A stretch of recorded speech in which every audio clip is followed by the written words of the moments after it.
The first goal of Chapter 6 is to classify polygons based on the number of sides. A polygon is a closed, plane figure formed by 3 or more segments that intersect only at their end points. Some of the classic polygons have sides 3, 4, 5, 6, 7's a tougher one, and 8. I want you guys to know the names for all of those polygons listed here and what we would call anything other than the ones listed here.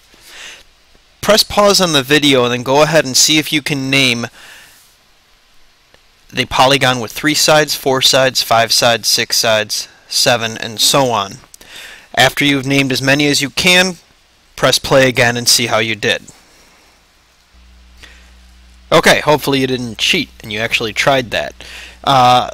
Please take a look and compare your answers to mine. Take a close look at a 4-sided polygon. Make sure you didn't name it a square or a rectangle. That's a bit too specific. Right now, all we can say about a 4-sided polygon is that it is a quadrilateral. A 7-sided polygon is a heptagon, and that's one that's not seen often.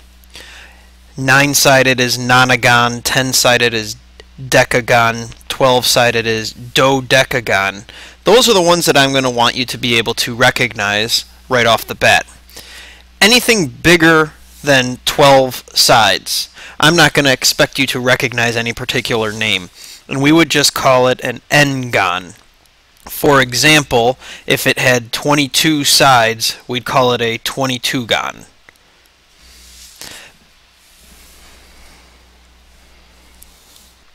In order to study these polygons, we're going to need to be able to identify what a side, vertex, and diagonal is. First of all, the side of a polygon. Those are the segments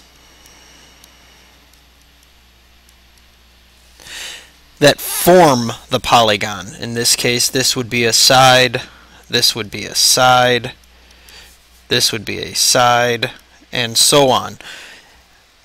The vertex of the polygon is the end point of your segments, or it's where your segments intersect. So we'll say end point of sides, which makes this a vertex. This would be a vertex.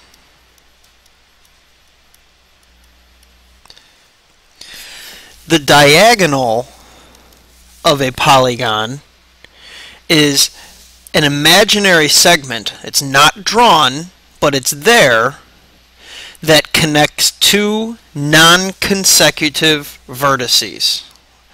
So we'll write that down first. It connects 2 non-consecutive vertices.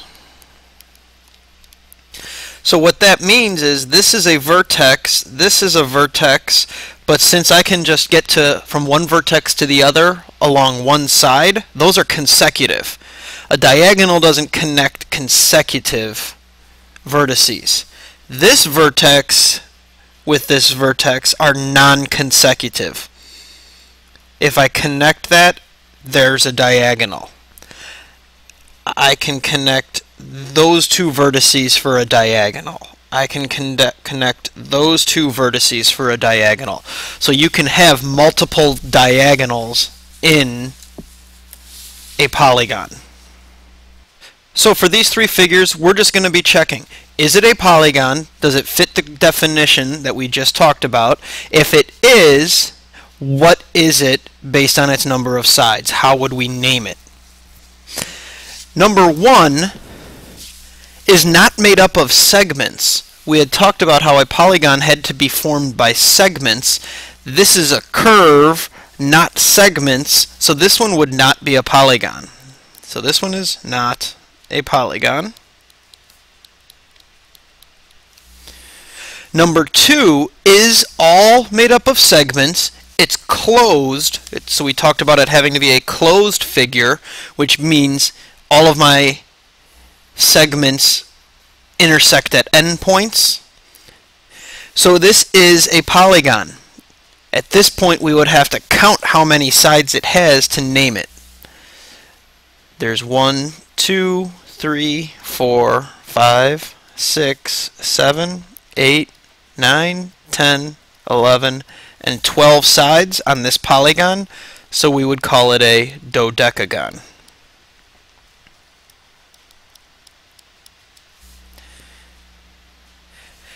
Go ahead and hit pause and check if number 3 is a polygon, and if it is, name it based on its sides. Go ahead and press pause now. And yes, it is a polygon, closed figure, all segments. There's 7 segments, so we would call it a heptagon.